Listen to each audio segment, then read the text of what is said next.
Republican candidate for governor Kelly Craft is getting national attention after comments she made Monday. The comments were about transgender issues, especially related to schools, which has been a hot button issue in Kentucky this year. Our Grayson Passmore joins us now in studio with more. Grayson. Yeah, guys, GOP candidate and former UN ambassador Kelly Craft made the comment, one which is now garnering national attention, during a telephone town hall Monday night. Craft fielded questions submitted by callers from across Kentucky. One asking how she'd, quote, combat the transgender agenda in classrooms. Craft eventually stating, quote, under a Craft-wise administration, we will not have transgenders in our school system, end quote. Now LGBTQ plus organizations across the state are speaking out. When the world constantly shows you every day that you don't belong, it's a rational thought to not want to be there.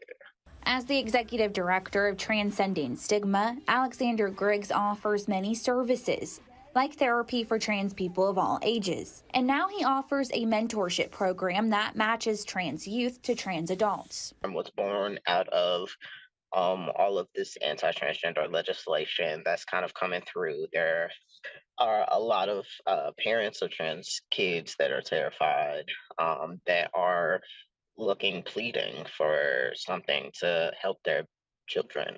A new concern for advocates like Griggs is recent remarks made by Kelly Craft during the GOP's primary race for governor. Craft's running mate, Senator Max Wise, sponsored Senate Bill 150, the law aimed at limiting rights of transgender youth in schools this year.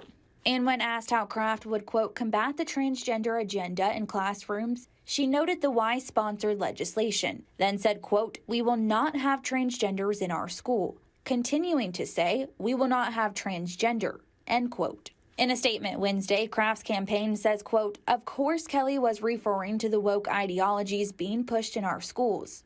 Going on to say she has been advocating for the best for all children this entire campaign, end quote. But it's this rhetoric Griggs fears will be most harmful. And as much as we try to provide these kids with as much stability as we can, that's also always a risk of, dysphoria and discrimination becoming too much for them to handle, and them taking their lives. Transcending Stigma is Louisville-based. Griggs says their mentorship program also matches trans adults who have just started on their journeys with others who have been through it. He says they do try and center their sessions around joy and understanding first.